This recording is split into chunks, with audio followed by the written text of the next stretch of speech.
Nous voici le 16 septembre dans un hôtel de Manhattan, visé depuis plusieurs mois par une dizaine de plaintes pour ou agressions sexuelles. Je vais vous parler d'une figure influente du hip-hop. Il se nomme Sean Combs, mais il est plus connu sous le nom de P. Diddy. On évoque à présent la longue descente aux enfers de P. Diddy. Dans les actualités du moment, on entend le nom de P. Diddy. P. Diddy a été arrêté lundi soir heure de New York par des agents fédéraux à Manhattan après une inculpation par le parquet fédéral.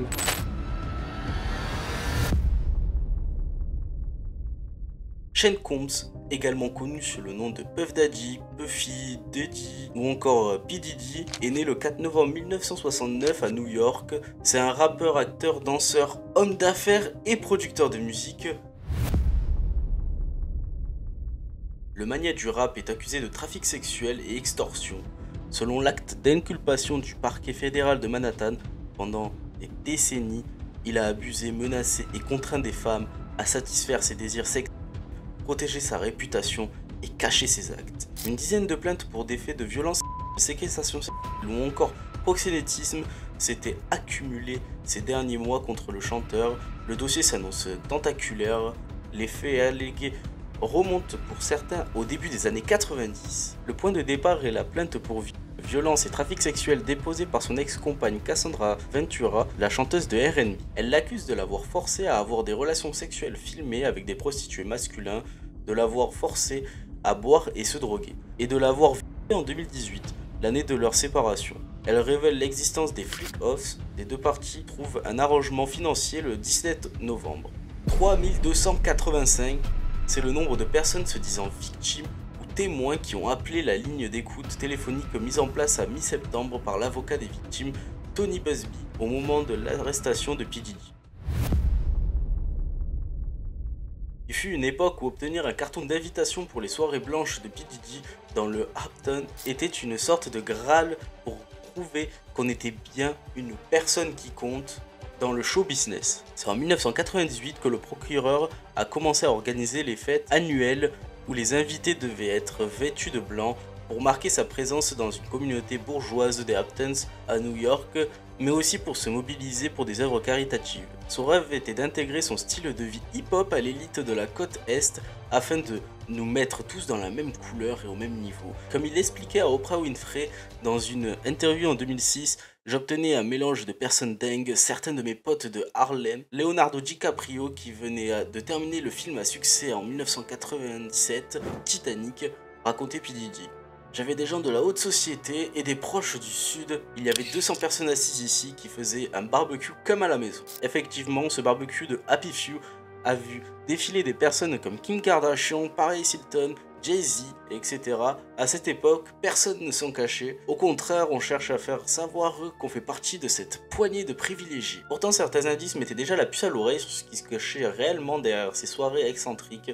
Dans un épisode de la télé-réalité L'incroyable famille Kardashian en 2014, Chloé évoque la soirée avec P. Diddy et déclare que Justin Bieber, alors âgé de 20 ans, et French Montana étaient également présents et que la moitié des personnes présentes étaient complètement nues. Une autre vidéo exhumée par le Daily Mail montre Diddy sur un balcon pour s'adresser à la foule lors de ses soirées blanches. Nous vous avons tous nourris, nous vous avons donné à boire, maintenant il est temps de profiter de la vie. Les enfants ont encore une heure parce que cette soirée se transforme en quelque chose qui, quand vous serez plus grand, vous donnera envie de venir. Alors commençons à nous mettre dans le bain, rangez les enfants, tout va bien.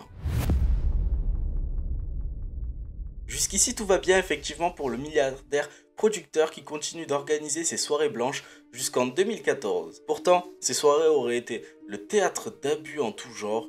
Dans les vidéos YouTube publiées le 23 juin 2024, le créateur de contenu Tom Swoop raconte sa participation à l'une des soirées blanches au début des années 2000. Il affirme que la fête se passait à plusieurs niveaux et qu'il y avait une zone d'admission générale et des zones VIP plus privées au fur et à mesure qu'on se frayait un chemin dans la maison. Dans la vidéo, il indique qu'il y avait beaucoup de drogue, notamment de l'ecstasy et de la cocaïne, et des personnes se livrant à des activités sexuelles. Il raconte aussi comment P. Diddy a voulu forcer un artiste qui s'apprêtait à signer à faire une à son garde du corps devant toute une assemblée. Et le rappeur producteur serait allé encore plus loin avec ses freaks parties, d'autres soirées privées organisées par P. Diddy qui dépassent encore dans l'horreur et qui se tramaient dans les soirées blanches. Dans l'acte d'accusation contre P. Diddy, les producteurs décrivent les freak-offs comme des performances sexuelles élaborées dirigées par P. Diddy et pendant lesquelles il se masturbait et qu'il enregistrait souvent électroniquement. Le procureur fédéral de New York, Damian Williams, écrit un système fondé sur la violence pour contraindre les femmes à avoir de longues relations sexuelles avec des travailleurs du sexe. Des scènes qu'il enregistrait et pendant lesquelles les victimes prenaient des substances comme de l'ecstasy, du GHB ou de la kétamine. Combs allegedly planned and controlled the sex performances, which he called freak-offs, and he often electronically recorded them. The freak-offs sometimes lasted days at a time, involved multiple commercial sex workers, and often involved a variety of narcotics, such as ketamine, ecstasy, and GHB, which Combs distributed to the victims to keep them obedient and compliant. Selon la plainte déposée par Cassandra Ventura, l'ex-compagne du producteur, les freak-offs avaient généralement lieu dans les hôtels de luxe et non au domicile de Diddy. Elles pouvaient durer plusieurs jours et les participants avaient besoin de perfusion par la suite en raison de l'effort physique et de la consommation de drogue.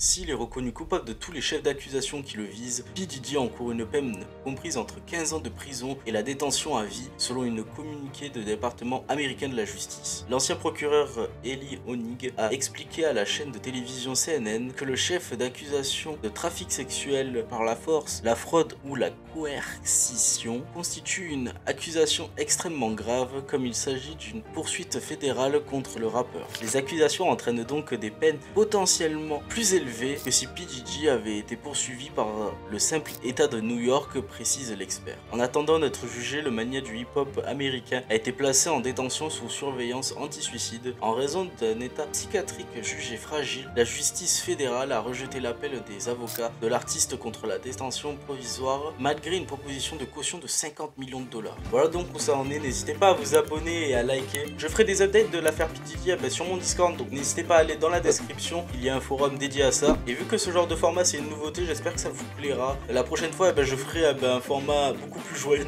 je vous le promets. Bon allez, à la prochaine, tchuss.